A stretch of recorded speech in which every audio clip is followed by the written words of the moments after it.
welcome back to another Fireside chat. Today is what, episode 4, I believe.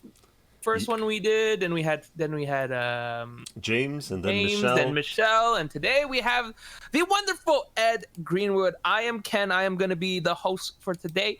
We have above me is Andrew, and then to the right of Andrew, I believe it's a Mr. Aaron, and then down below Aaron we have Mr. Ed Greenwood. So Ed, since thank you for joining us here today. For those who might not know who you are, for the few who might not know, can you give a little brief, introduction of yourself? Oh, geez. Well, gamers probably know me best as the guy who created the Forgotten Realms, like about a decade before there was D&D. And then I was a contributing editor of Dragon. And then I wrote tons of books. We're up over 400. And then I played with all sorts of different gaming systems, like, Middle Earth and stuff. And now I'm here working on Fate of the Norns. So, hello! That's the short version. And I think it's super fascinating, the fact that Forgotten Realms preceded Dungeons & Dragons. I mean, maybe you could talk a little bit on how, that whole merger happened when you started working with TSR, because that I think a lot of people didn't know. Oh, okay. So, I was an incredibly lonely, twisted boy. No, my mom died when I was 6. So, and my father threw himself into his work, and I threw myself into my father's den and read every book he had crammed in there, and which meant that included a lot of fantasy and science fiction, and I enjoyed all this stuff. And I would run upstairs, always at an inopportune moment when my father had tons and tons of guests in the house and he was entertaining, and I wave a wartime paperback in his face. "Oh, who trails? She was staked out, nude in the sun to die," or whatever it was. And I'd wave it at him and say, Dad, this one's great. Where's the next one? And after he'd gotten over the son,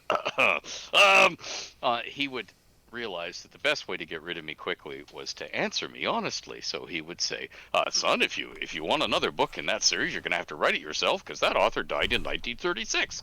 And I go, "Oh, okay, Dad." And I'd run back downstairs to the den where my Aunt Clara, who was raising us kids, had thoughtfully taken every brown paper bag from the supermarket, slit them up the sides, and ironed them flat, and put them down there with the crayons and pens, because that's what you did in the Depression to get reading and writing material. So I would then sit down and write an absolutely horrible pastiche of whatever I'd been reading. And that sometimes included Woodhouse, Unsany, Seabury Quinn, Robert E. Howard, and my dad also had a first edition of The Lord of the Rings. Wow. And I nice. read, since vanished, by the way. But but I read all of this stuff. And then I started writing stories to entertain myself. And that was about a decade before D&D. And when D&D came along, not the initial coming along, but when the Monster Manual was followed by the Player's Handbook. And I said, "Oh, this is wonderful. This is all the monsters from mythology, plus some cool new ones, all statted out. And then here's Jack Vance's magic system from the Dying Earth stories, which I was already familiar with, all detailed out. Oh, this is really cool. I'll just quietly change everything in my stories to match this, because it gives me an armature, a skeleton. So I'm not cheating, like, meaning the wizard isn't the god in the machine who pops up at the end of the story and has just the right spell and fires it like a machine gun or whatever. No. This is limitations built in, so I'll just turn everything to match this. And then I started reading Dragon as a regular thing. And Dragon 19, I think, was my first issue of a regular subscription.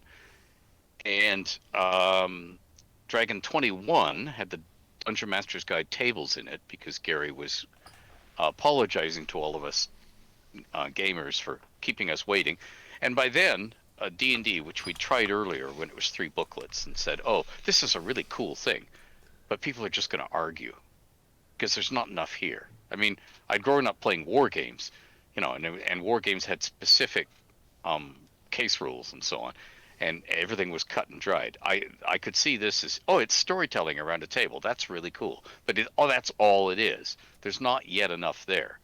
Although there were cool things in the Greyhawk booklet when it came out, and Blackmoor, and then Eldritch Wizardry. They were cool idea sources, nothing more. Yeah, that was kind of the first world that they started with, right? Greyhawk? Yes, Gary's world, yeah. And I started writing for Dragon, and I thought it was really cool. I was getting paid like oodles of money, like $25 a monster, which was a lot. Wow, yeah. $25 US. That was like $50 Canadian back then. At least. And it had the purchasing power of about $120 today. So when you're like a high school student, yeah, it could almost support my reading habit. Sorry, Revenue Canada. Yes, it was a game. No. That was a long time ago. It's over 10 years. Statute of limitations. Yeah, exactly. You're good. Okay. You can say all that.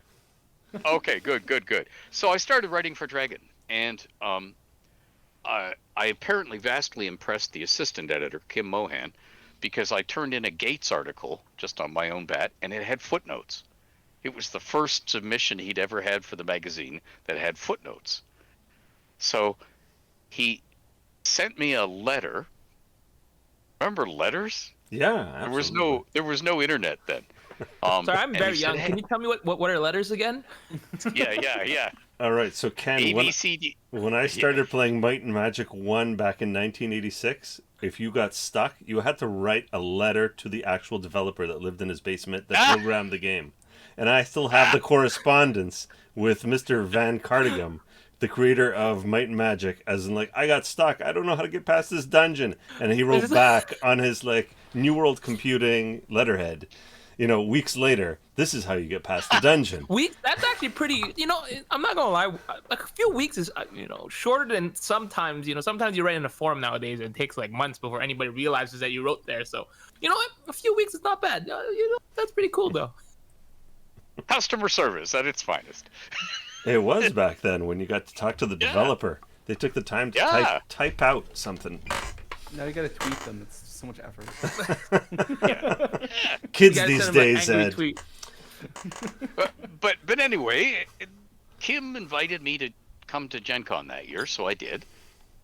And when we got there, I seem to remember that was the year that Deities and Demigods came out, and we all stampeded downstairs to grab our copy when the exhibit hall opened. And then we walked out into the parks of Wisconsin Parkside, and he'd say, how would you like to be a contributing editor for Dragon Magazine? And I said, great. How much does it pay? And he said, that's the contributing part.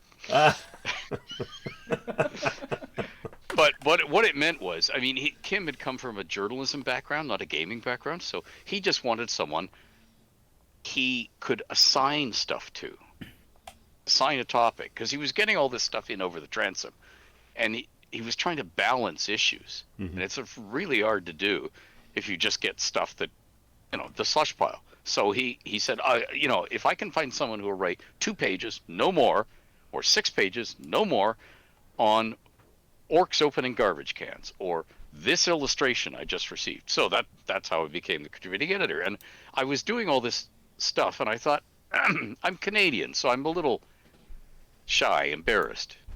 I know it seems incredible to say that, but I thought it was, I could never ever write something that says, hi, my name's Ed Greenwood, and I thought of a new way of rolling dice that none of you idiots have thought of, so here it is. That just seems so pushy to me. So I thought, instead, I will use this Elminster as this mouthpiece, and he can say all the outrageous things I wouldn't say, and I can give examples of stuff using my own gaming world, and I can be Dungeon Master's vague, because the problem is players and DMs all read Dragon back in the day. It was a very small, tight-knit industry, and you knew your players were going to read the magazine.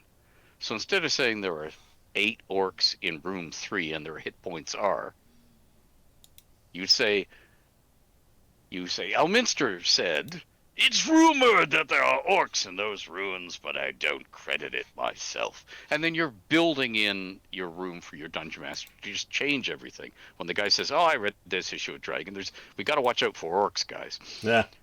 It's okay. Let's just cut the metagame. So I was doing that, and I was putting all the stuff in the realms because I thought it was a fair way to warn my players.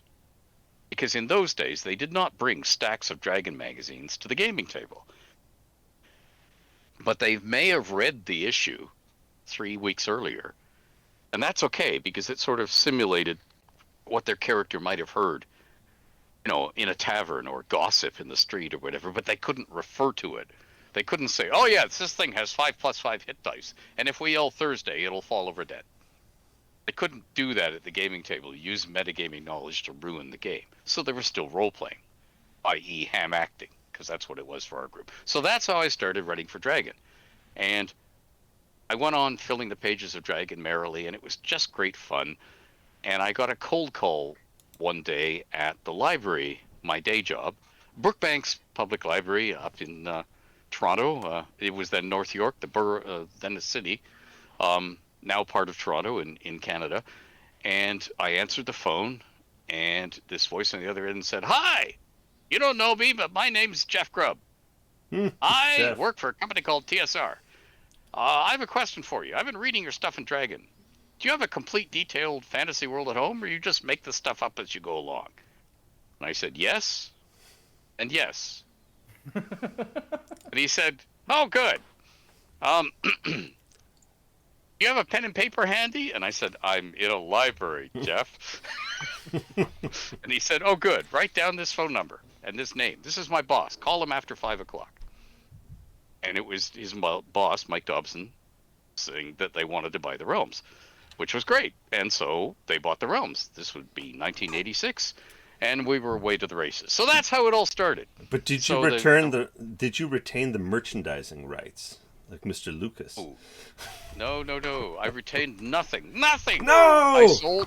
I sold the realms to get nice color maps that didn't have pencil crayon strokes in the C's, because when I did my own color maps, you could see all the pencil crayon marks. I wanted nice color maps, and I got nice color maps. So it was a fair deal. Several $1 billion later, it was a fair deal.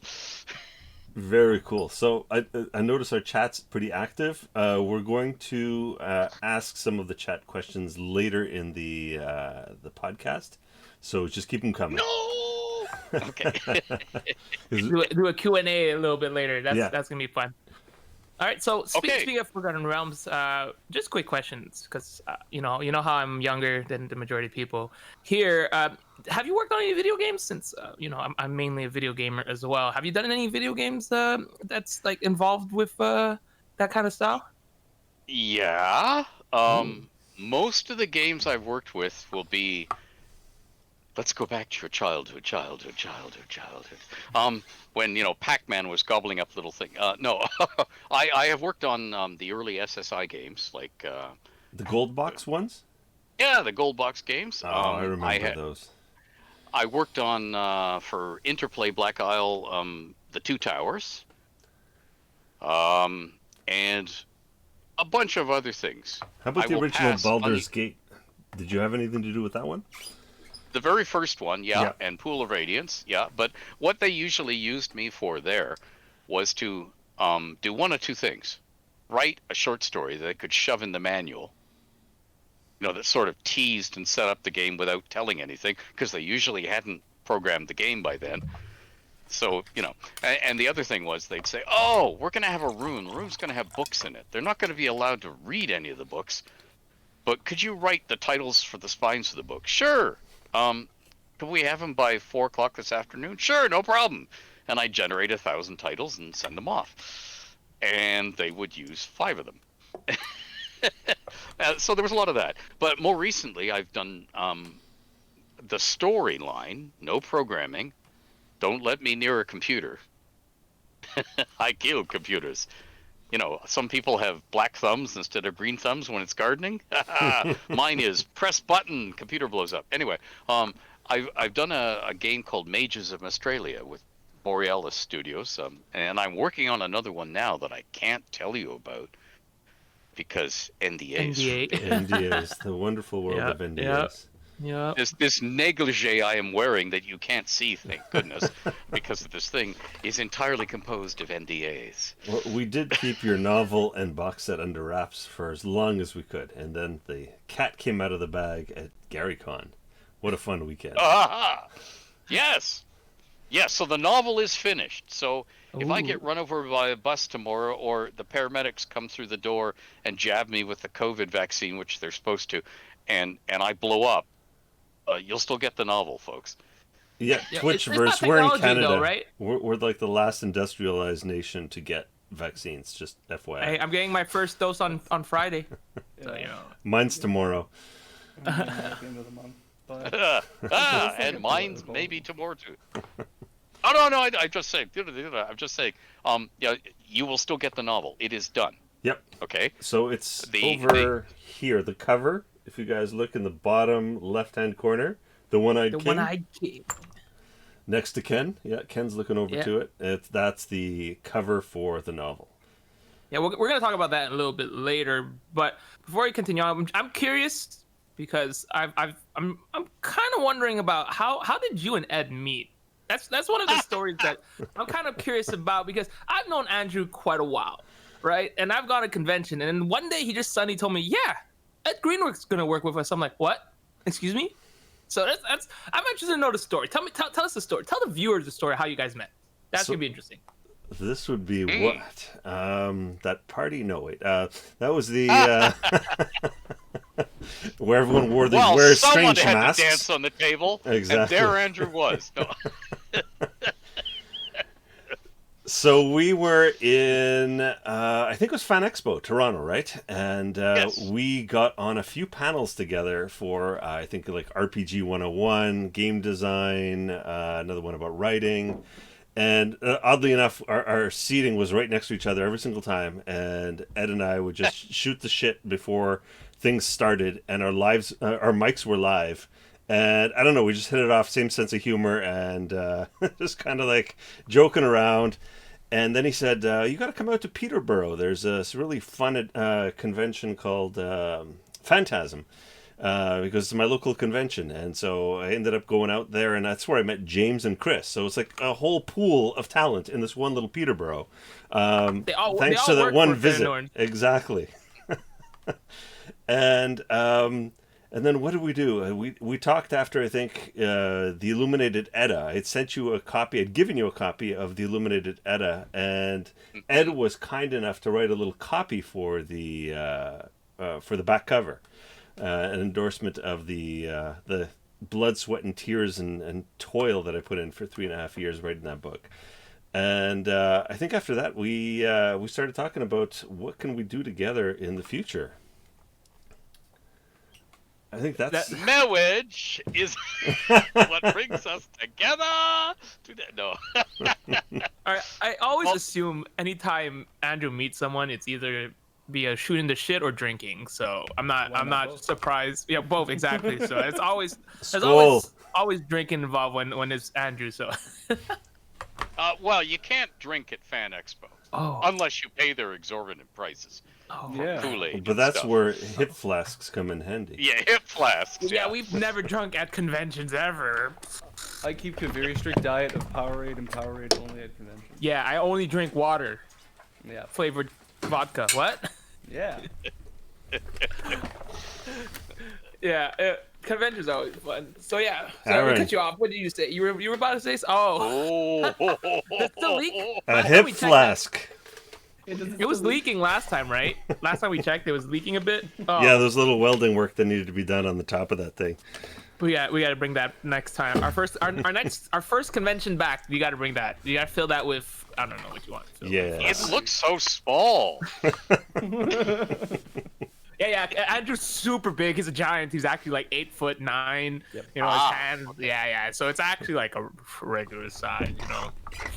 Okay, cool. Me, that'd be cool. It's a camera Okay. illusion or something. We could do Okay, some so that'll merchandising. last us, what, 2 minutes?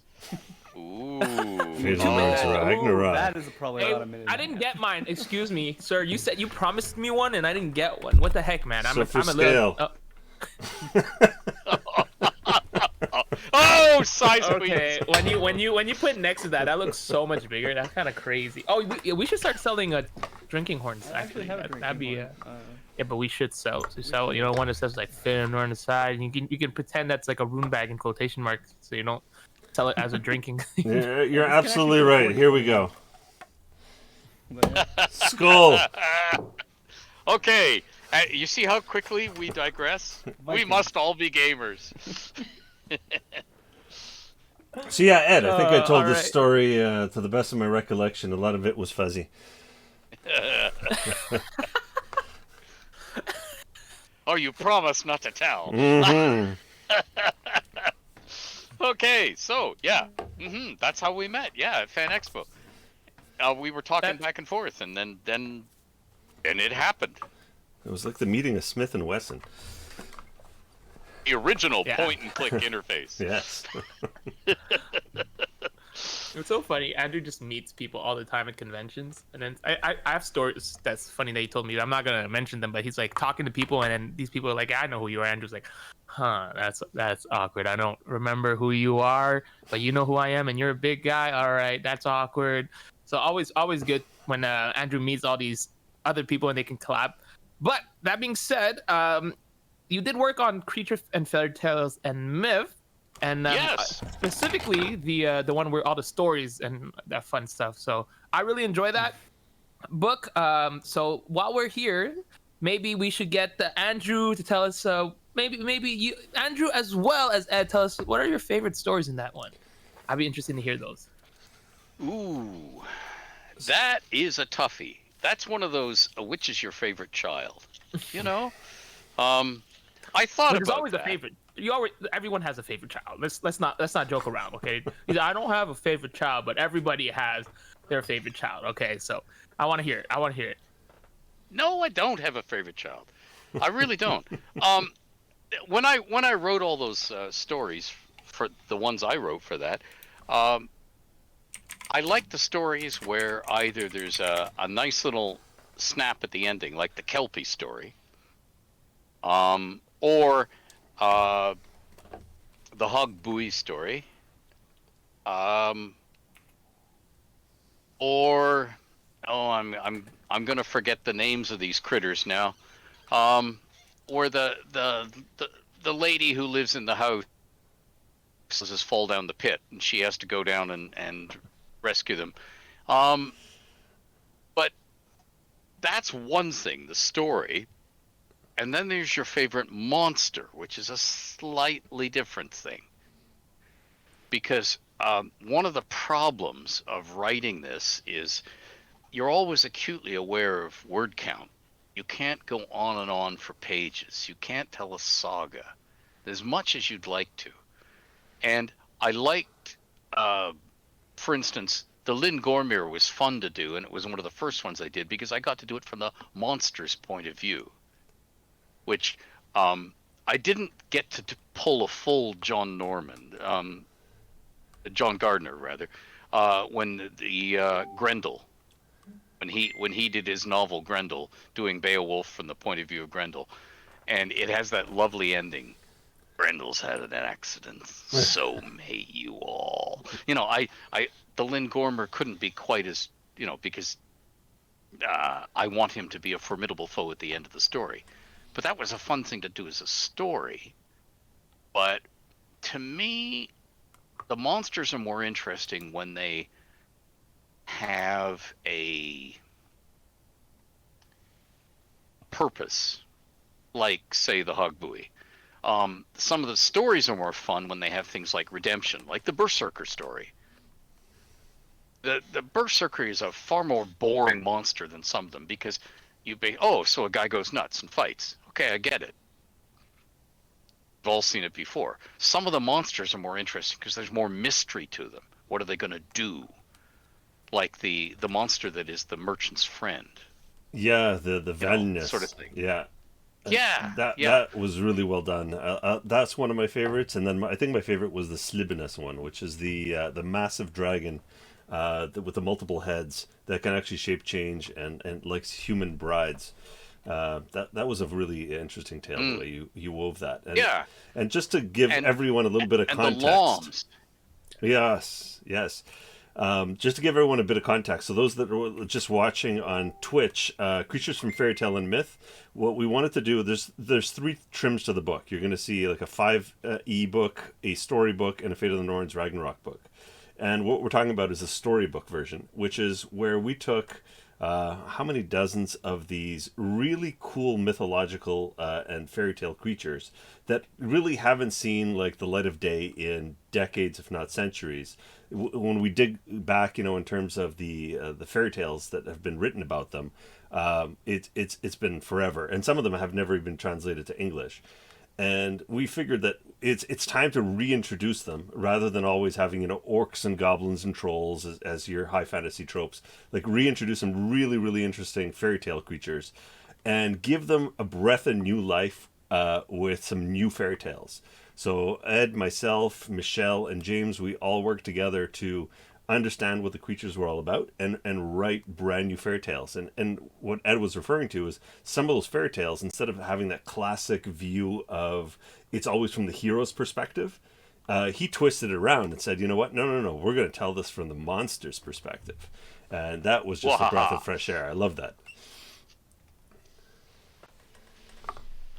And also, you guys had like different rule sets for like different, like the Fate of the Norn system and also 5th edition, which honestly is a first for me when I've heard about anything from any system in particular. So that's just something I like to mention because I think it's rather cool. So. I've got a 5th edition cover here to pull out to show. I just like the art. The artwork is so good. It's really I would pretty. love to meet the artists one day, but they all live in Europe.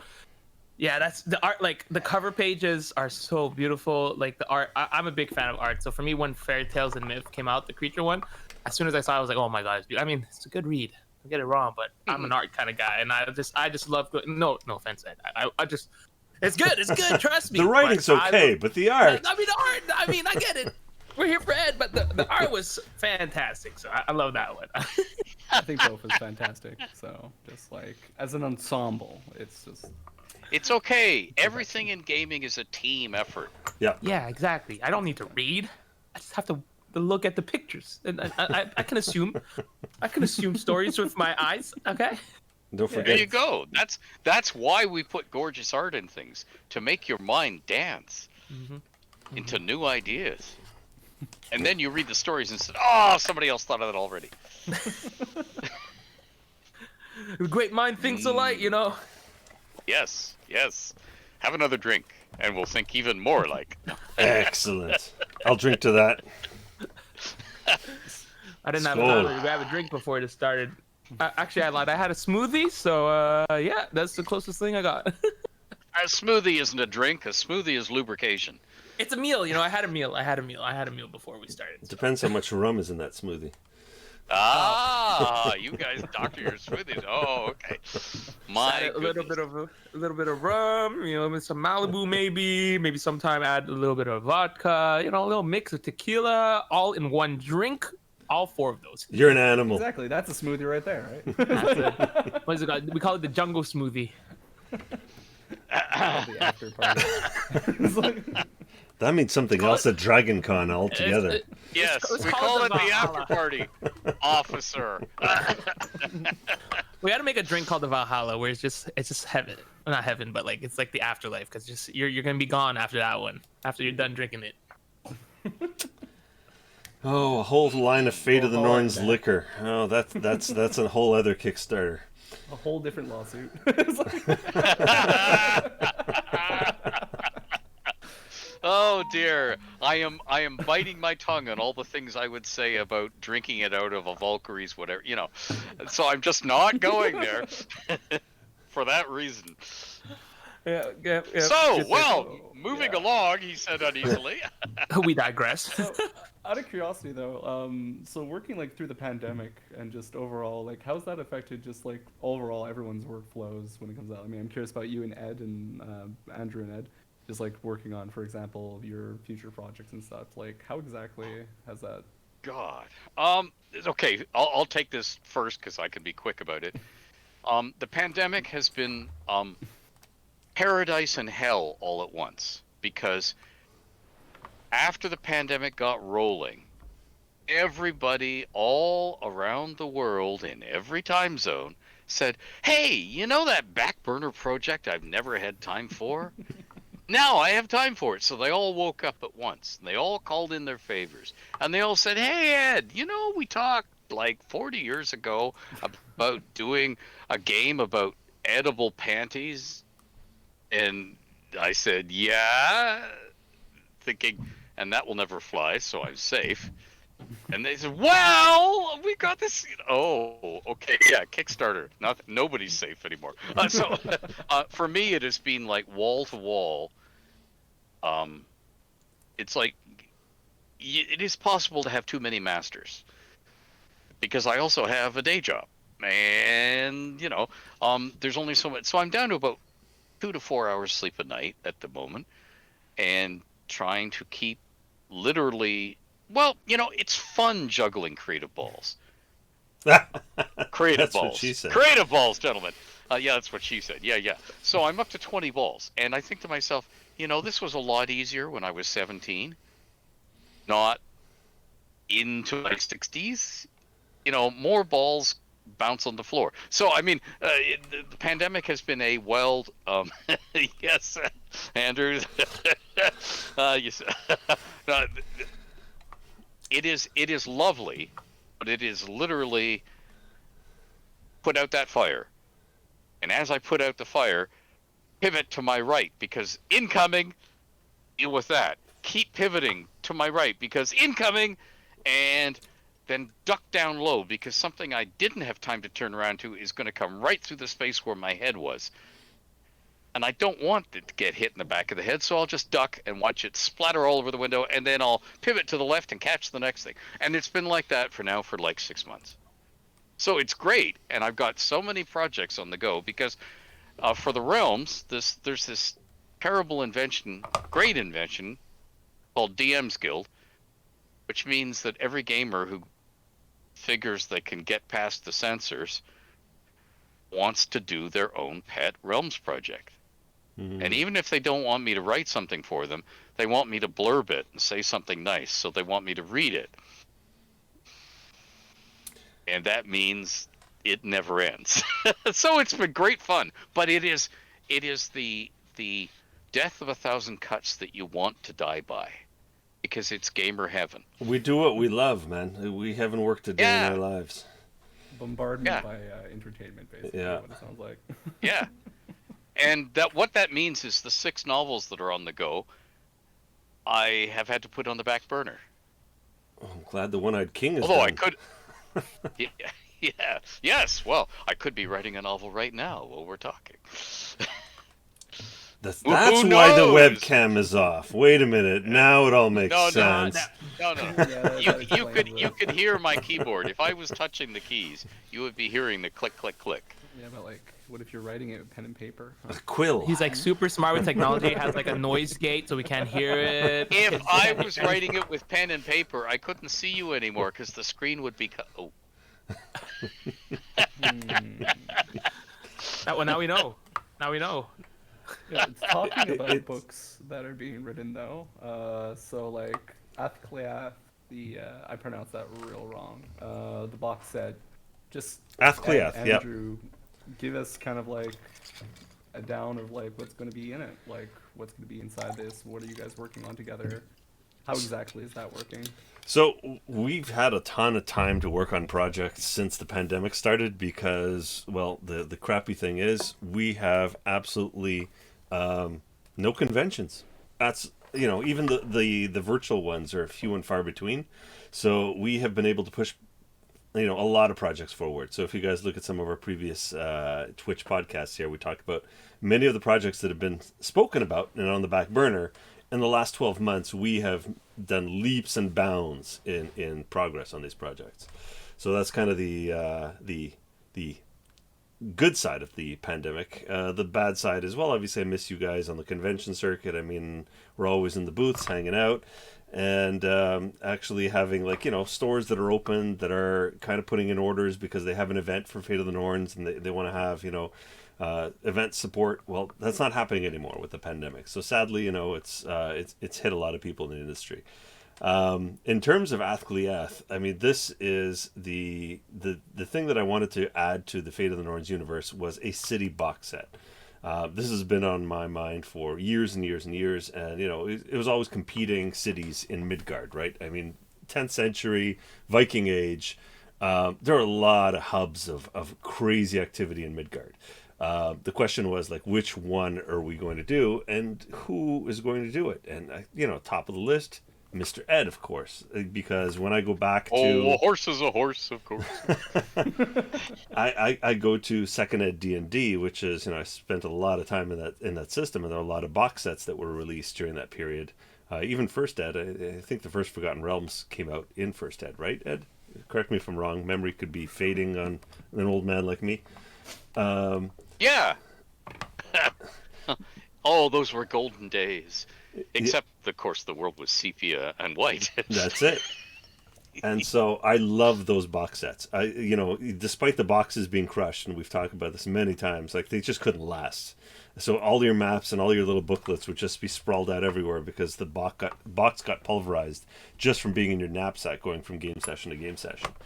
That's been completely corrected with, the board game revolution of the Kickstarters. Now you've got board game boxes that you can drop off, the 15th story of a building onto the street, and the board game will be fine.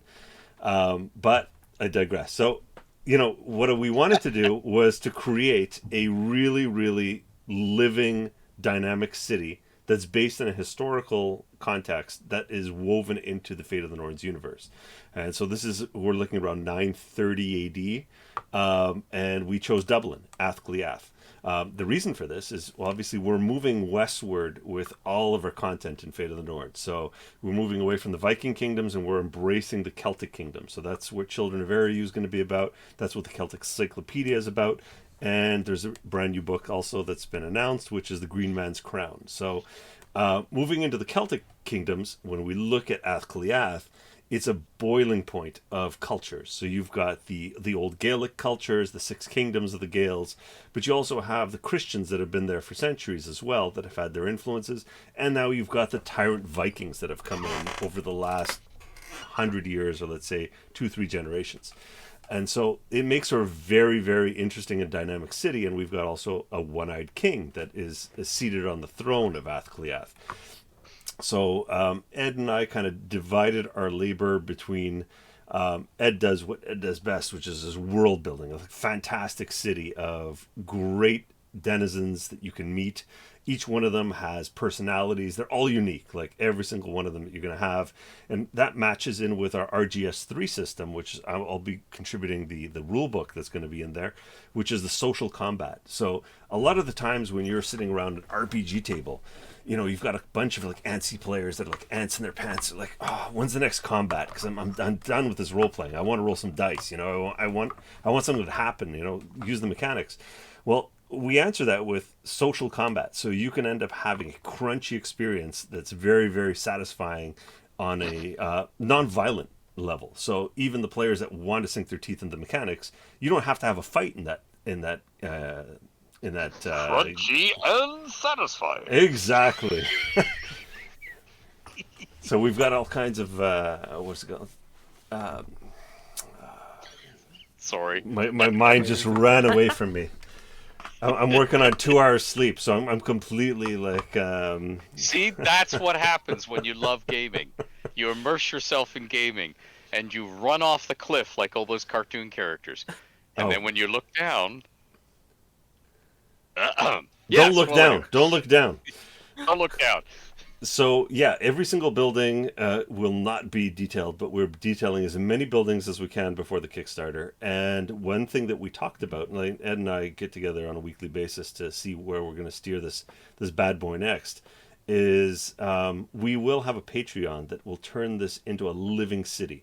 So we will continue creating content, fleshing out the buildings that haven't fleshed out, the new denizens, and the dynamics that change. We want to even bring in the players into the experience and have them kind of, maybe send in some of the events that they've been having, what are the fallouts that are having in the city, and kind of have like a back and forth, just like we're having right now with, the Twitch community. It's just, have questions from them, have feedback from them, and have this as a living city that's very engaging for the players, because they will see some of their events mirrored inside the city. And so this is in Dear our players, next Kickstarter. do not burn down every tavern, or the king's guards will come for you. Yeah, we'll have You to. might need those. Yeah, don't burn down the city, or we'll have to cancel the Patreon. Yeah. So yeah, just to finish up, so what we're going to end up having is a geography book, which is going to be the locations. We're going to have a NPC book or denizens book with all the people. But we're also going to have a deck of cards for adventures, where you can create random adventures within the Athgoliaths, the walls and surroundings of Athgoliath. And from a mechanics standpoint, we're going to have an RGS 3 booklet, which explains the runic game system, and a dweller creation system, a character creation system. So you can pick up Athgoliath as your first, Fate of the Norns Ragnarok experience, and you've got everything you need to do to get rolling. But also, if you don't want to play in the Viking universe and plop the city anywhere else in any RPG that you own, well, you can end up taking this box set and utilizing it in whatever system you actually already play. Did we already announce the price on that or not yet? No, it's going to be on the Kickstarter. Okay, cool. I'm just curious, asking for a friend. He wants to give his wallet a warning. Yes, Oh, no never. conventions, I can't be Never like, hey, warn Andrew. your wallet. No, you have to sneak up on your wallet from behind. Don't warn it. You have to beat it over the head, take the money, and run. You see that's actually, although I spend way too much money on books and gaming, as you can't see because my camera isn't working. One of the things we've been spoiled by in role-playing game universe, not so much in the computer gaming, but Gary Gygax gave us real bargains on those original hardcover books. Oh, yeah. I picked them up for like they 12, are- $14 back in the day.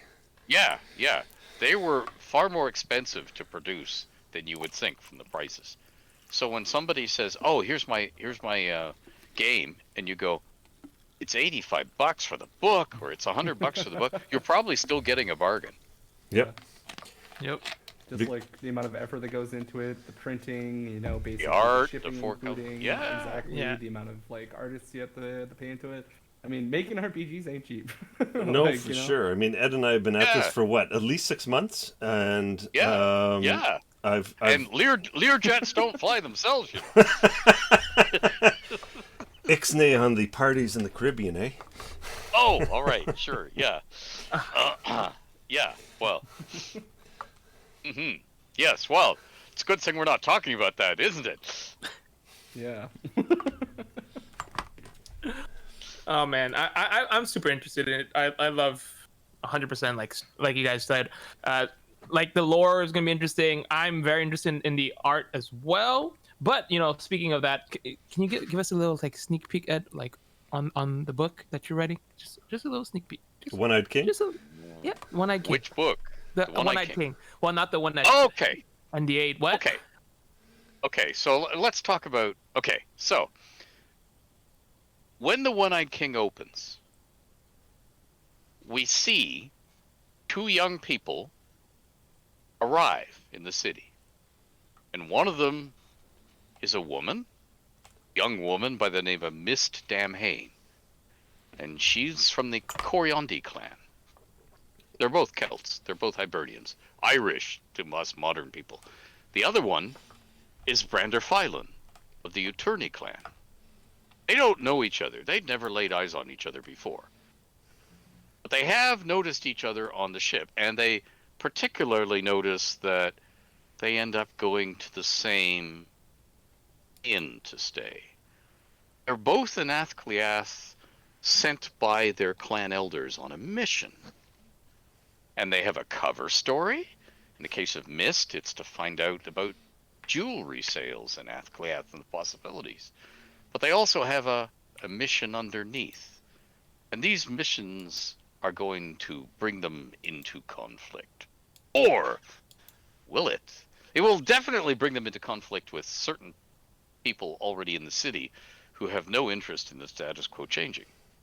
And there, I teased it without telling you a damned thing. There you go. Because I've done this before.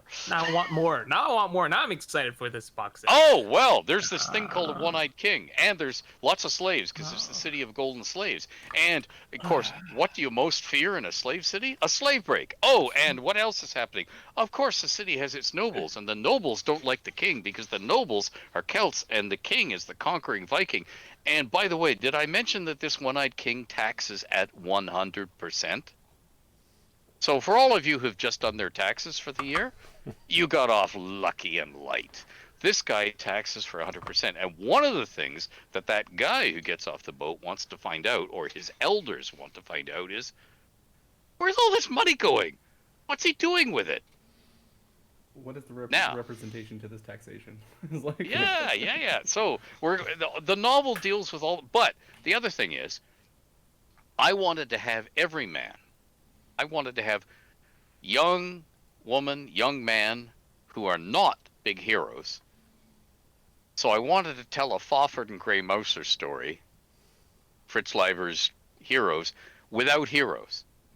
As in, without big swaggering, can throw knives or swing broadswords single-handed and chop up the monster. I wanted these to be young teenagers who've never been in a big city before. And they're going to have an urban-style romp adventure. It's not going to be fun, necessarily.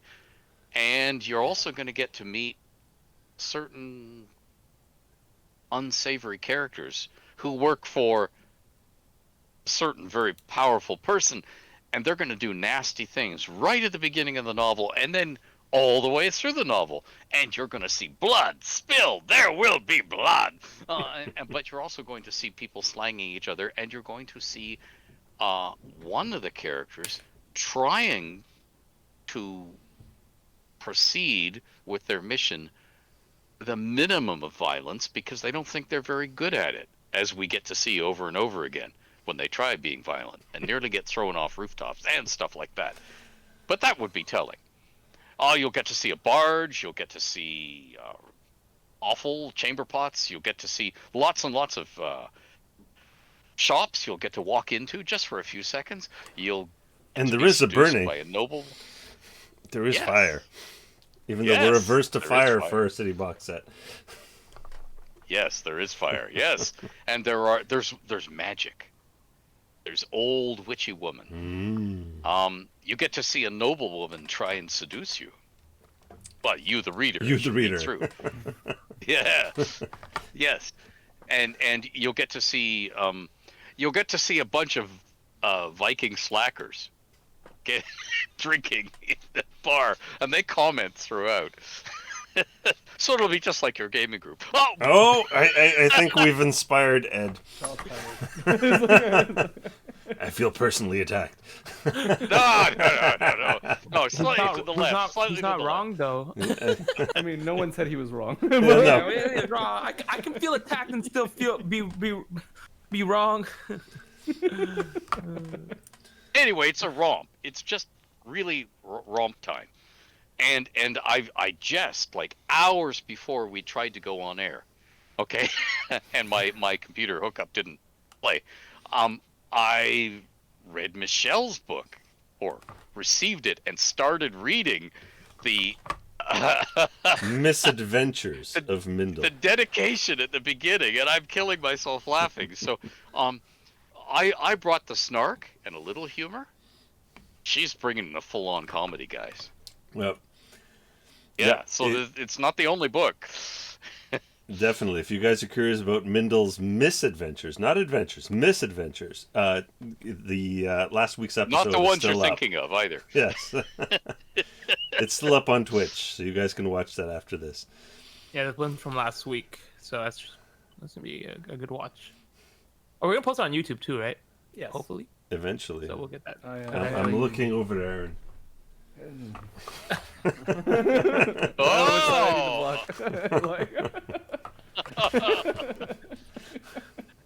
But yes, eventually will be on YouTube. I love the way he shelters behind the pop screen. You know, it's yes.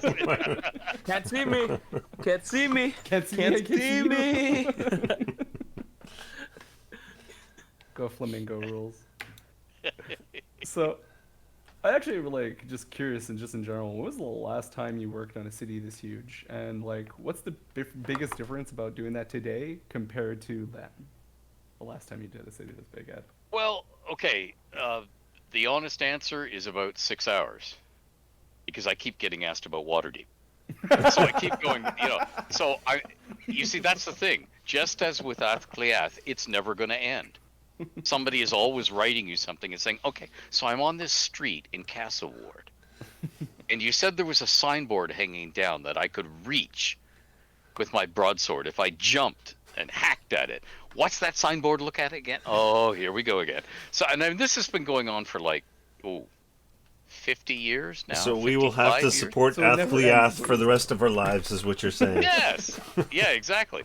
So yeah, it's about 5 hours. But in terms of actually sat down to design a city from the word go to this length, it's been 35 years.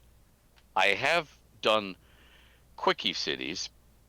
Those of you who are as old as Andrew will recall a hardcover book called Forgotten Realms Adventures. It's somewhere in And this office. You will recall, yeah, I did all 32 city maps in one weekend. Wait, With a one Stabler weekend? pen in this third. Yes. One weekend, eh? Okay, Yeah, we'll talk yeah. Sunday. Yeah, there was no sleeping involved. I'm older now. I cannot pull We're all-nighters. talking deadlines on Sunday. The other one was in this same very room, Menzo Baranzan. I had to do a box set for the Drow City, which consisted of taking my Stadler pen and a Stadler template with little circles, because stalactites and stalagmites, well, the stalagmites come up from the ground, so you have to draw the circles. I ruined a bedspread drawing something like 6,000 circles in a weekend. That was a fun weekend, but that was a different sort of city. But Ed's I been was young. sharing his pictures, and they're the authentic Sharpie and tears and sweat on those papers. Ed's authentic. So Yeah, those are on if my Twitter. Yeah, if my camera was working, I could wave them at you right now. I'm surrounded by them because I was working on. Okay, I'm gonna reveal stuff now. I was working on the 4th slice up until I decided I better get my computer on, and it decided otherwise. I was actually working on the 4th slice because I do the city in blocks, and I do it that way, city blocks, so that a poor artist never ends up with buildings that are distorted or across the edge of a piece of paper. But it's they're also cut in the half. best way to scare the artists. When I shared the shared drive with all of the city blocks, I got to tell you the panic in some of the voices of the artists. Until I said, "Oh no, hold on. Yeah, we do have like slices of everything all put together for you to make things easier." Like, oh, thank God. Why would it scare them? Hey, I do this. I'm an old fart, overweight, bearded, Well- a gamer. If I can do this, they call themselves artists. They Ha! Ken's generation. What are you gonna do? Yeah, Hey, geez, man. Wow. Everything was given to us. What do you want me to say, man? You want me to do extra work? It's like effort. Yeah. It look like you pay me to work or something. Hashtag millennials. Hashtag work? Question mark? What's Hashtag work? No, so I draw everything, and then I get to draw it a second time because I get to photocopy them all and then put codes on every roof. Is it a tile roof? Is it a board roof? Is it a turf roof? Is it a thatch roof? I have to tell the artist this so they all draw it the same way, because otherwise, you say somebody has, a long silky beard, and the artist draws somebody clean shaven. Yeah, You know. and you blew my expectations when you ended up uploading all of those images of sample. What is a slate roof and what does a thatch Yeah. roof look? And I'm like, wow, okay, yeah, the artist can't complain. This is being handed to them on a silver This platter. is from my this is my TSR days, because we used to have to do art orders for TSR. I have done 72-page art orders for a 32-page module. And the art order commandments from TSR back in the day. So we're going back to, let's see, 1975. And the art order will say, if you want a picture of a horse to appear in your product, cut a picture of a horse out of a magazine and send it to us. Do not assume the artist has ever seen a horse. Seriously, that was in the instructions from So TSR. Ken and Aaron, there were times when you couldn't just Google horse and get a bunch of images of horses. Yeah, there was no internet.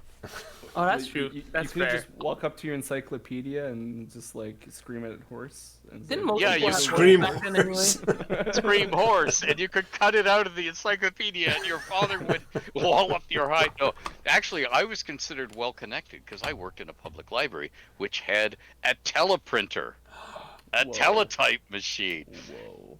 And when TSR needed to talk to me in an emergency, they would drive from Lake Geneva, Wisconsin, to O'Hare Airport in Chicago, where somebody had a teleprinter machine, and they would send a teleprinter message to my tiny library up in Canada, because hey, we weren't a third world country like the United States. We had teleprinters in our libraries.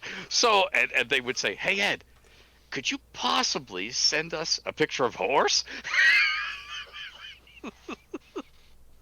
And I'd say, a European horse? Or and many people would go drinking in Lake Geneva. Damn you, Greenwood!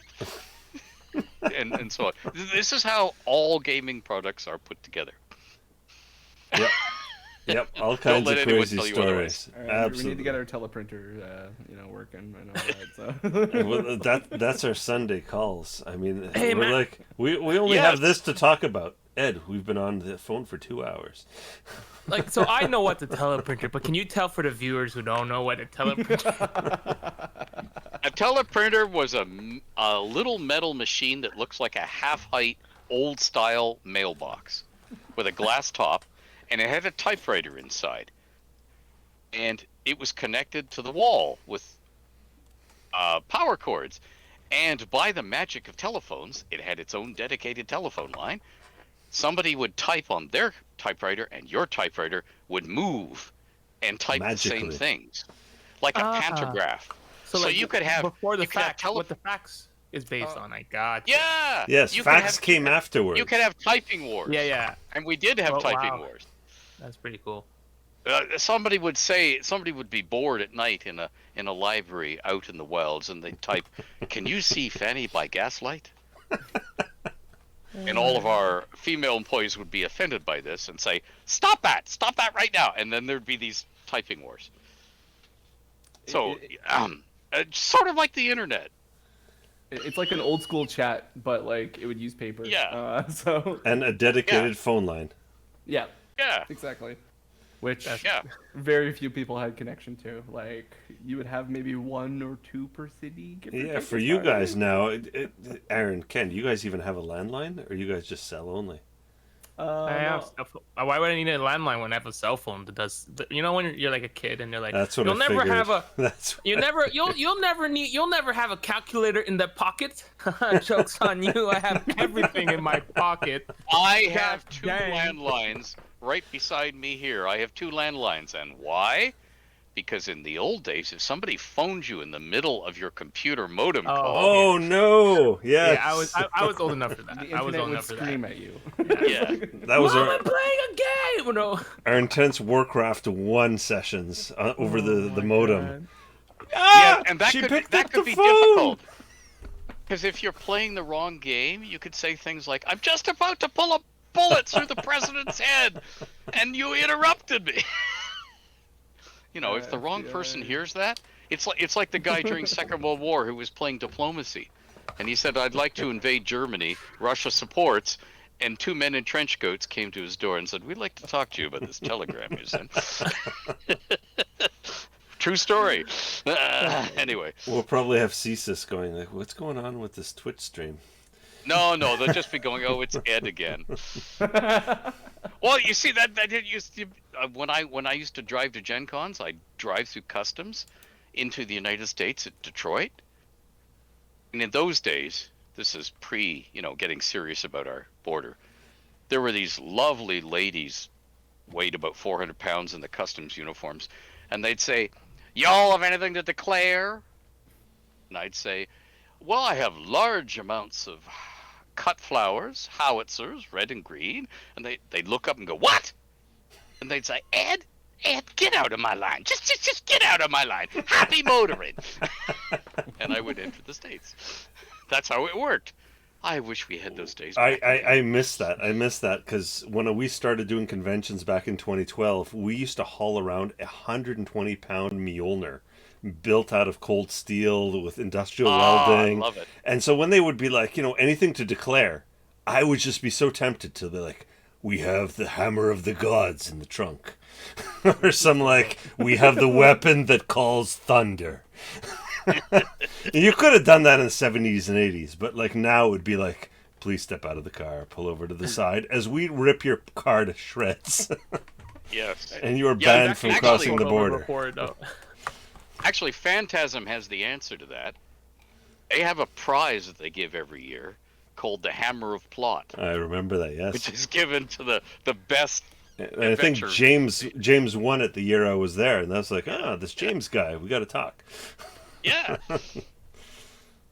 Anyway, sorry, we digressed yet again. Always. So what did you want to ask us? Nothing but digressions. Well, okay. Well, then, I guess a good follow-up to that then is actually, so this is both for Andrew and Ed. I'm actually curious, like, when it comes to like your favorite way of designing stuff for RPGs, what's your like favorite way to like start an origin point? And as I know, as someone who writes a little bit on it themselves, how do you find a place to stop? Like, where is that, like, where is that door stop that tells you I gotta stop here? This is it. This is published. I just editor edit, and I can't add another word to this. I feel like this is an attack on children of Ariu that has been like, we've been pregnant with this baby for 11 months. A little bit. Do you know what? War on Shadow. Or War on Shadow. I feel personally targeted with that question. Oh, geez. So, Ed, if you don't mind, I'll field this one first, and then you can jump on it afterwards. So, children of Ariu, of course. So, we are in the 11th hour of the 11th hour of the 11th hour of the 11th hour. And it's still not done. Thank you, Winston. So I think the very first problem I had was when we ended up doing Creatures from Fairy Tale and Myth. I think I was pretty strict in terms of the maybe not pretty strict, but relatively strict on the word count that you guys had to submit for Children of Ariu. I did not do the same for the Celtic Cyclopedia and the Children of Ariu. So the two authors, Tyler and Mathieu, bless their hearts, they're just really good at what they do. They produce so much content that it ended up putting us in a situation of like, what are we doing with this excess content? Are we doing a second book? Are we releasing a 700-page game? And as we started like hacking, we are still at a situation where we are over page count. And because we're over page count right now, it's like, okay, can we get the font any smaller? Probably not. What can we do with layout? So we are in a situation where we don't want to be where we were with the Illuminated Edda. When I first released that thing was like 680 pages. And then as soon as we started shipping that to conventions, it was like, okay, we fit 3 of those in a case. How is this going to work long term? So this is kind of the situation we're in right now, which is how do we slim this guy down? We have more than enough content. 6-point type. and you I get have enough wartime paperbacks that you can spit through the pages, and 6-point type. But You must sell magnifying glasses. Exactly. That's what I was going to say. We will ship these with magnifying glass readers. I have magnifying glasses. So A monocle. Oh wow, wouldn't Oh, that that'd be be- cool? Kickstarter for a Good monocle. day, sir. Good day. I said good day. Yeah, so that's where we're at with the project, and I know everyone is super excited about Ed and Michelle's and my stuff that's coming out in the next Kickstarter, but unfortunately we are still in the 11th hour of the 11th hour of the 11th hour of the 11th hour of Children of Ariu. It's their finest hour. I've been waiting for years for this book. What the heck, man? It's done, but we need to get the final layout down to the page count that we need. So let me tell you about edge printing. wait, does this solve everything? We've been like worrying about this for nothing. First of all, you don't need margins. And if you put the excess We already text have no margins. Okay, if you put the excess text in red, remember red letter editions for your Bibles? And then you turn the page so that the black text goes top to bottom and the red text goes flyleaf to spine across it, and then you print on the edge all the way around like all the European nobles used to put their dirty pictures on the edges of the closed pages of their books. You can get a third more text into that sucker. James, if you're on chat, we have our solution. Thank you, Ed. We will have text in all orientations. And you will need to wear special goggles to read it in special ink that hides the other ink. Different color, basically. That's essentially. Yeah. Seriously, Andrew, all you have to do is bind with a red acetate sheet or a blue acetate sheet that the person tears out and, reads the entire book with that overlay, and it either hides half the text or the other half. That's Children of Ariu. You replace each page with a QR code that takes you to a PDF of that segment of the book. PDF's no problem. No problem. We just sell QR codes. The book is it's like 200 pages of QR codes just scanned to go that one page. You can't even flip through. Isn't that how large computer companies sell you word processing and other? Uh-oh. You no longer get anything in the box. I was talking about each individual page had its own QR code, and each of that, when you scan the QR code, gives you that specific page, nothing else. So you would have to scan every single time just to have a different page. I like it. Yeah, This has possibilities. This is why Ken's in sales. He's in merchandising. Make that money. All right, so that being said, without being biased, Ed, what is your favorite part of the Mega Viking anthology? What would be my favorite part? Yeah, just give a little, teaser to the viewer. My favorite part of the Mega Viking, the Ultimate Viking anthology, is the fact that you get a whole bunch of novels, and two of them are far-flung, traveling, and two of them visit the same city. And they're all very different flavor. One's a graphic novel, and one is how shall I put it? A classic quest party of adventurers traveling, and it is in a different place. And then you have Michelle bringing the fun, and me sort of bringing the fun when I'm not killing you, in the city. So it's the fact that you get like all of the flavors. Now, there are some who say, oh, that means you're not going to like everything. Well, maybe not, but it also means you've got the entire buffet in front of you. So there's got to be something there you're going to like. It's like wandering along the church supper buffet and going, what is this stuff called aspic? And somebody else will say, just close your eyes and eat it. and then you see, this is where marketing comes into play.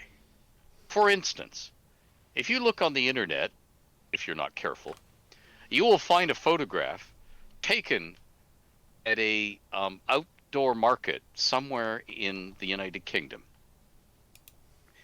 And stuff is for sale. plastic shrink wrap because it's in an open air market. And there's a sign that says, "Watership down. You've read the book. You've seen the movie. Now eat the cast." And there are these bagged bunnies at the bottom. That's what he's selling you, rabbit meat. So you see, it's all how the marketing guy steps in and massages what you've done. And what we have for the Ultimate Viking is you have the buffet. So you're never going to get tired of this because you're getting it at all different. So if you go Vikings, I don't like Vikings. They're these men with beards who pillage, burn, they're always drinking, and there's always bloodshed, and poor guys in cassocks go running and get hacked down. And I don't get any of the loot or plunder, just these Viking guys does. Well, I mean, yeah, except you're going to see a lot more than that. It's not just the one note thing that we learned from Hollywood. You're going to get it all. And particularly if you've watched a certain show on television that's called Vikings, and you think everything happens either in snow or rain or mud. Everybody is killing everybody at all times. It's all violence. People die, but then they come back from the dead and they keep walking. All this stuff. It's like, no, they have cuddly moments with their kitty cats. They get to eat and drink. They have fun stuff. And so we're bringing it all. So that's my favorite part of the Ultimate Viking. It's everything. It's not, I mean, you see, to me, the least interesting part of Ultimate Viking is my stuff, because I know I did it. I was there for that. It's not going to surprise me.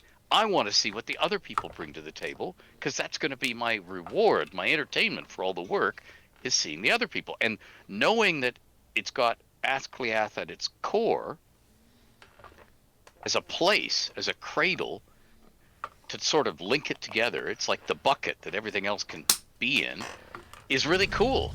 It's sort of like they actually are tied together. So it's cool. That's awesome. I feel like this is going to be probably the most value when it comes to any of our products, and I'm excited for that. I'm super excited to speak about that. And speaking of new products, you guys may have heard Magic the Gathering is releasing a new Magic set that is based on the Forgotten Realms. What are your thoughts on that, Andrew and Ed? We'll start with Andrew. I'm making decks already. Addict. I'm an addict, yes. No, so I was surprised as soon as I found out about Forgotten Realms, the first person I called was like, "Ed, holy shit, this is awesome! You're working on Forgotten Realms for Magic." Like I was just like stoked, because for the longest time, you're looking at both properties owned by the same company. So when they ended up doing, I think the Ravnica world in D&D, which was like a natural marriage. Why the hell not? Ravnica was very, very flavorful, right? And then they do D&D, and I'm like, oh, this is freaking amazing. And then I'm looking at some of the spoilers, and I'm like, why are they calling this Forgotten Realms? I'm seeing Tiamat and just Vorpal Sword and Beholder. I want to see the Forgotten Realm stuff. If you're calling this Forgotten Realms, I want to see Elminster. I want to see Waterdeep. I want to see everything that is Faerun. And this is where I'm going to pass this over to Ed. He can tell you his side of the story for this expansion. But I was so jacked to talk about this with Ed, and unfortunately I can't believe what they did. Go, Ed. What can I say? They I knew it was going to happen sometime, because it was mentioned as an idea 8 years ago, and that's the last I heard of it until I saw the announcement. So on the other hand, it is a core rule set, so there's 261 cards, so there's room in there to have some realm specific cards. And I thought to myself, okay, this is a company that's dealt with Cartamundi for many a year. They know how to make gorgeous cards. They have great artists. They make gorgeous cards. And they have Spellfire cards from the dawn of time to look at and say, oh, there's a Forgotten Realms card. There's a Forgotten Realms card. So they could do this. So I'm very interested to see what happens, and I will, of course, like everybody else, be mortgaging my house to buy all this stuff. Because I don't get free copies of anything. That's what So- shocks me. That's what shocks me. I have to call that out. It's unbelievable. Forgotten Realms. I would have expected complete consultation with the Godfather of the Realms, which is you, and that just made me like just cry inside that didn't happen. And a company as rich as they are, not being able to give like comp copies to everyone that should be involved, that just like grates me like to another level. Like when anyone in my company needs to use any PDF of any book for any content, they get their hands on that right away. I mean, any kind of content, and we're small, we're like super indie, and so this is just kind of I was super super excited, and then is bittersweet because of what happened behind the scenes. Mm-hmm. And I can't keep silent about that, because I mean just I can't. It's just unbelievable. Like it's the same thing as like, let's say I don't know, someone ends up licensing Athgoliath, and then they go ahead and not a single email that ever asks you or I about how Athgoliath should be represented in 120 cards or 180 cards, right? You want to tell a story in Magic, right? That's the sets that Magic is most successful for are the ones that actually tell a story in that limited card set. And you would figure you would want a storyteller behind that. So players actually look at the card and get, oh, I get how this guy fits into the universe, even though I've never been, let's say, in Forgotten Realms, right? Some people, it's going to be their very first experience. Yeah, Jeff Grubb did that with Magic back with the Antiquities, which is the first really cool release. That had a theme, because he had to develop the Brothers' War Mishra and from Urza. the cards. Yep. Yeah, and Yeah, he had I to love do a that. novel called The Brothers' War. Yeah. So he was actually sitting down going, okay, now how would this have worked? What would be the implications for the landscape of these brothers going at it? So I mean, and you see, it generates storytelling ideas. It's a cool thing in and of itself, which is why they should always shower me with free stuff, because it will generate story ideas. Seriously, it is serendipity. I mean, which is why you will see things like all these people on Twitter saying, "Oh, thank you, Wizards of the Coast. Look," and as they unbox their Ravenloft books, and I go, "Oh, maybe that'll come in at my indie store that I ordered it at soon, when our stay-at-home order is lifted. I might actually get to see it this year, assuming we're all still alive." And all these people are waving it around on Twitter, and I'm going, ah!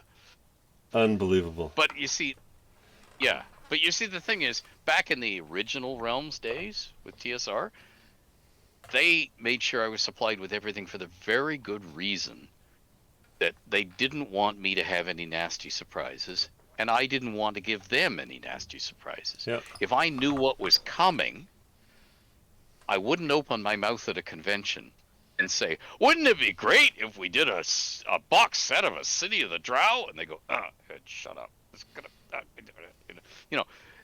that wouldn't happen, because you're all singing from the same hymn book. And in the old days of TSR, that I got phone calls at the public library all the time, and they were keeping me in the loop. And it had to be phone calls because there was no internet. Everything was mail, sometimes postcards, or literally they would mail me a postcard. But I mean, if it was timely, it had to be a phone call or the dreaded teleprinter machine. So to make sure that we were on the same page. So being on the same page, Ed, what would you like to see if you were to design? They came to you and said, "Ed, give us 120 cards, and what are your top 5 cards?" If you were to tell the story, and we always try to do top 5s in these, so I'm being sneaky and sneaking in the top 5. Okay, how would you tell the Forgotten Realms story in, let's say, 5 cards that would capture an audience? And this was completely unscripted, so I've got you like I blindsided you. With this question. Okay. One of the cards would be a storyteller. Probably the seer, who named all the years, okay, and Agothra, the second one, and Volo, again, storyteller, and then I would put in either a Zuth or Mistra, whose flavor text would interact with the Volo card to say, now let me tell you the real story. After Volo's told you what most people believe, which is empty gossip. Oh, these bards and rumor. scalds, yeah. Yeah, the sort of what's the modern phrase? I don't want to be political, but you know the about facts, alternate facts. The alternate that's truth. Yeah, that's what Volo is spinning, and he's not necessarily doing it deceitfully. He's telling you what he's heard, plus what he can deduce by checking stories against gossip from each other, rumor, and he says, okay, this is what must have happened.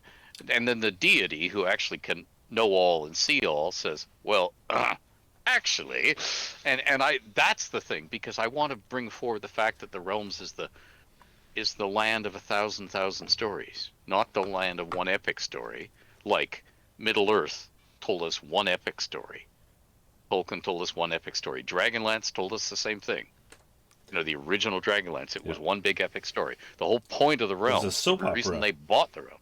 Yeah, but the reason they bought the realms was it's not one story. It's 1,000 stories, all interacting with subplots. And it would be, and then the last card, I think, would be just an average woman, a farmer woman, with her kids, who's come to the door because you've interrupted her, and she's got a skillet in her hand with food in it because she's in the middle What of do you dinner. want?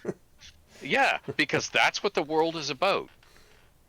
You know, like that football player. What was his name? Quiddy Pay, in the most recent draft. And when he got drafted, and he signing bonus, he said to his mother, "Okay, you're retired. You don't have to work anymore."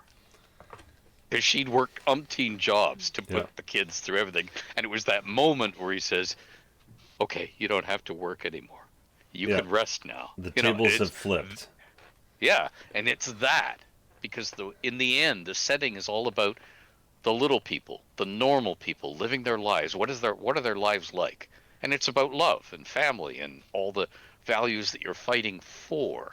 I love that. That's why they should have gotten you to do this, because the guys right now, I'm sure they're going to go to the high fantasy tropes instead of making this something special and something that really stands out from the other expansions. And that last I want a hearth card. Yeah. I want a hearth card. You know, it's got a cauldron over a hearth of warm flames. The hearth. Maybe a turtle soup card. So if there's anyone from WotC on Twitch, you're listening to this, get your quill and paper. I'm actually surprised it took them this long to actually do something like this. And it's funny because Eddie's like, yeah, they talked about it 8 years ago. Well, I mean, it's pandemic time now, right? So everybody's coming in with all... Well, yeah, but... Okay, no. There's another thing to think about. What you have to realize is when Hasbro buys Wizards of the Coast, Hasbro doesn't think of themselves as buying a company. They think of themselves as buying a bag of brands. Pokemon was a license back then, held by Wizards. That was one brand. Magic the Gathering was another brand. D&D was another brand. And then they started several others in the interim.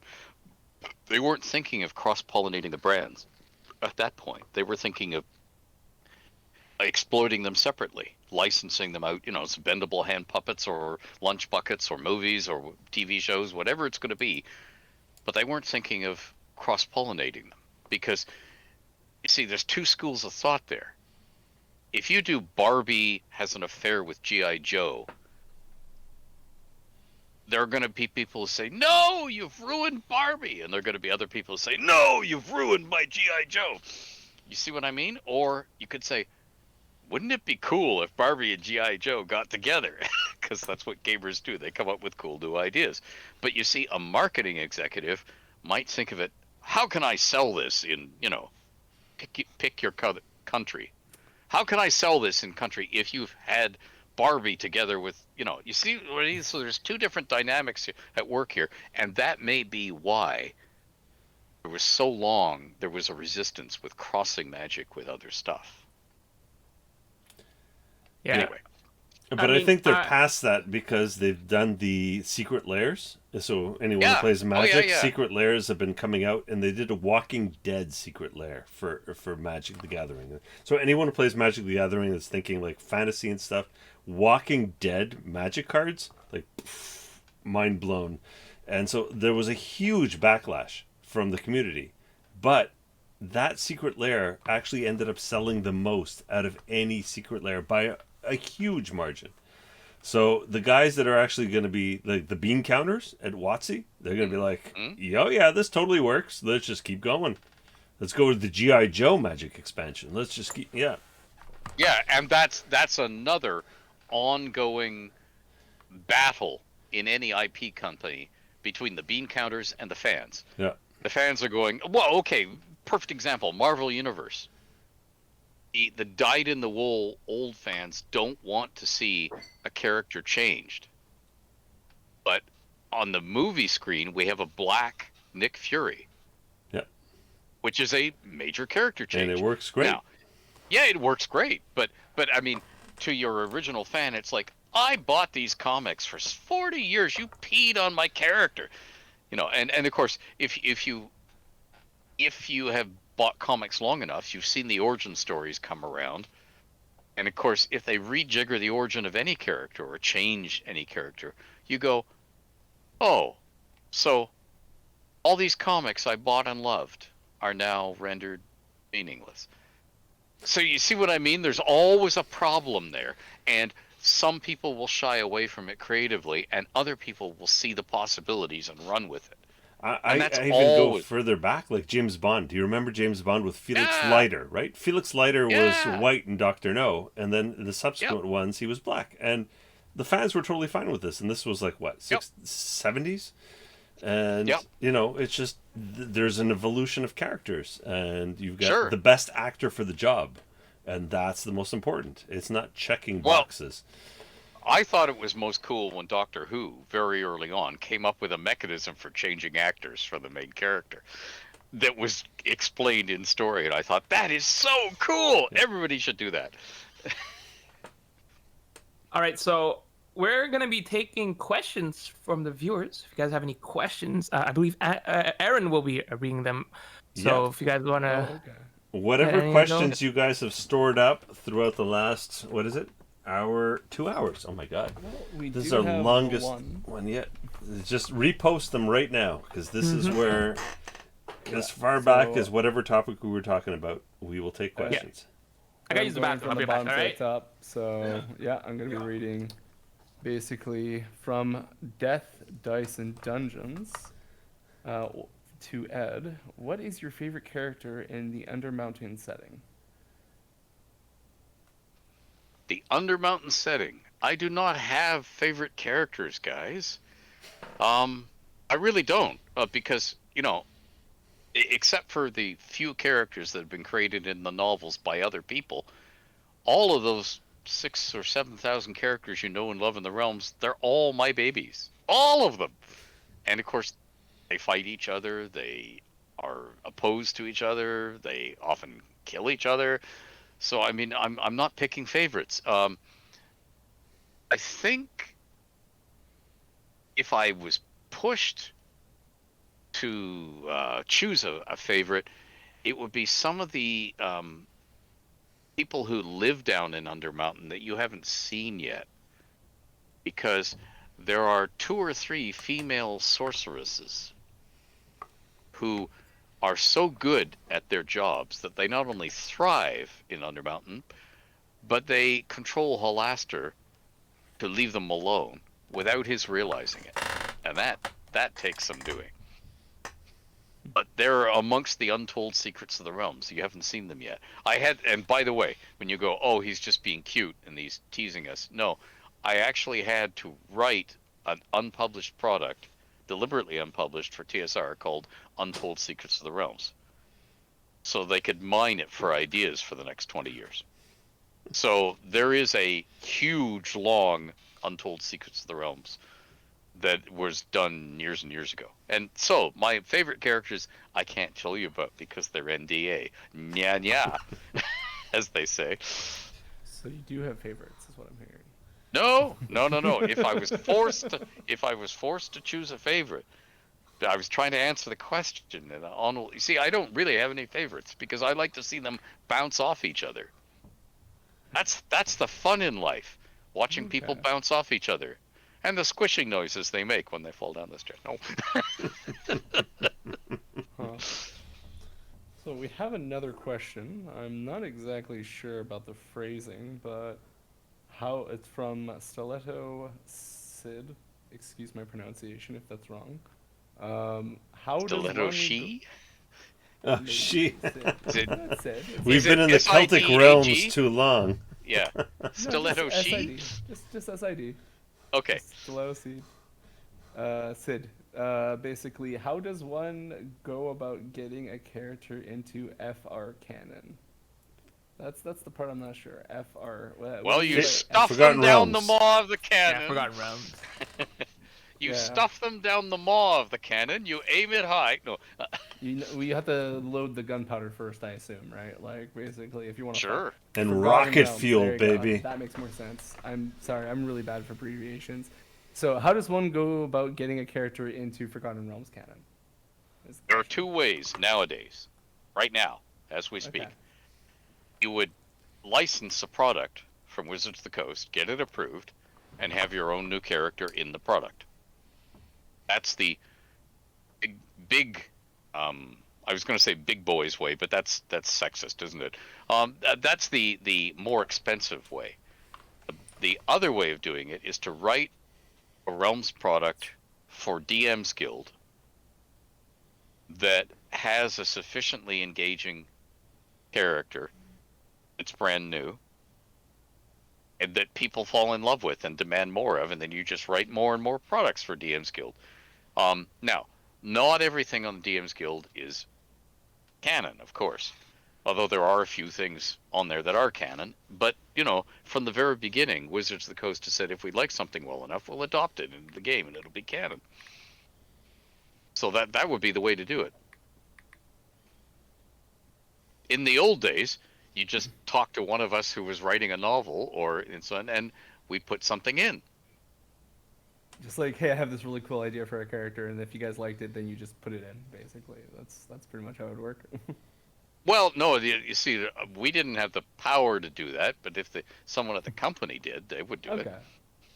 Yeah, because they were the copyright holders, so, you know. Makes sense. And before that, it was just me, and I just wrote what I wanted to write, you know. Okay. And they also wanted to mention that they very much appreciate your poetry on your Twitter as well. Okay. Oh, so- thank you. That's just fun. I just have fun. And by the way, I parody a lot of song lyrics and famous poems.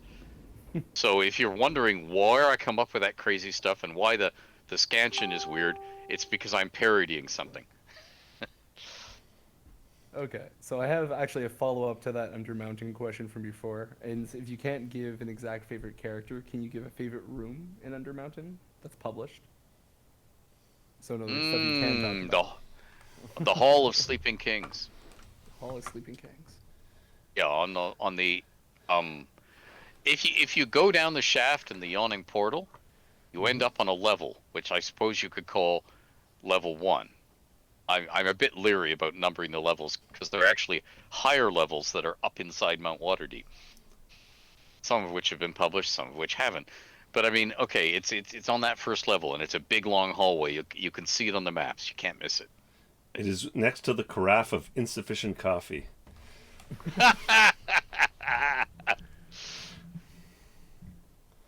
And the reason that's my favorite room is because there are all these statues all the way down it, and only about half of the stuff about them has ever been published. And there's a complete campaign right there, because some of those statues are gates to other places in the realms and other worlds. Some of those statues have all sorts of magic items built into them. Some of them have hiding places in them. So if you know about them, and you can outdistance somebody getting into that hallway, you can actually open a statue and hide in it. If they, of course, know about it, they'll just sit down and wait you out of air. Might not win the staring contest. Yes. But one of them, if you choose the right one, has a tiny little trapdoor and a ladder that takes you down 4 levels. Oh, that's like So the you can well escape. in Rappaneathic. Do not go down the well. That's a mega dungeon. I don't know if you're aware of it, Ed. It was created by Necromancer Games in 3rd edition, I think. Yeah, I have a copy. And there was the joke: do not go down the well, because you shortcut everything that is your level appropriate, and you go down to Orcus. Yes. Orcus time. Yeah. How many hours spent in Necromancer Games dungeons? Orcus is takeable, right? You can totally fight that. Just So- use your fists, right? What we did was really funny. There was a bunch of us old grognards, and when we did Rappaneathic, it came in 3 modules. There was RP1, RP2, RP3, and each one had like, I don't know, dozens of sublevels. It's like the mega dungeon of D&D, I find. And so we played RP1 in 3rd edition D&D. Then when we switched to RP2, we ended up porting our characters to 2nd Ed D&D. And by the time we got to RP3, we ported our characters to 1st Ed D&D, just so we can take on Orcus as he was meant in 1st Ed Monster Manual. Oh my god. It was a crazy adventure. All right, I believe that's all we have for questions, Yeah, right? it looks like it. So I'm gonna hand it back to you then. All right, Wow. sounds Oh my good. goodness. Well, so we're going to be very close to finish. I want to give a quick teaser on potentially what we're going to talk about next week. Considering we just talked about Magic the Gathering, we know about the recent Magic the Gathering set that came out that is based on Norse mythology. So, Andrew, you want to maybe talk a little bit about that so we can continue on next week? Yeah, absolutely. So Kaldheim is the set that just came out not too long ago, and that was their Viking take on Norse myths. And so I obviously played through it with many boxes of cards, and I think we could have a very interesting discussion on how they appropriated the different stories of Fenrir and Odin and whatnot with their IP-specific characters.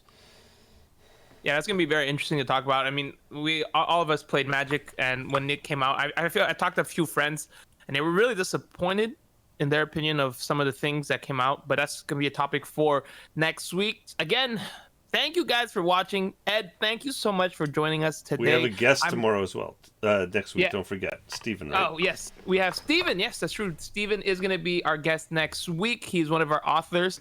So I think more notably, the main book that he wrote was, I believe, it's Dead Horn of Man. the Kraken. Horn of the Kraken, which is also Dead's Man. The ventures are Horn of the Kraken and Dead Man's what? Dead Man's Blade.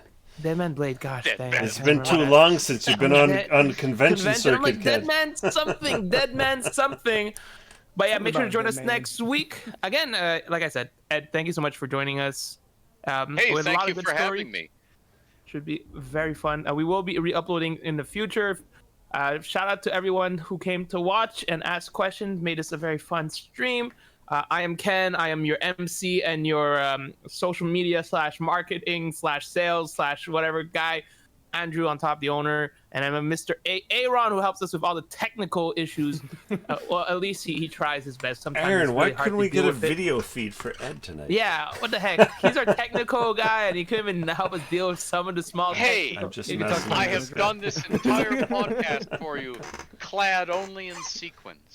Oh, damn It it! worked out. We missed that. Didn't want to put on pants. Ed That in was really nice. sequins. All right, thank you guys so much for watching, and we'll see you guys Thank next you. time. Bye. See you Good night, guys. Bye. Bye.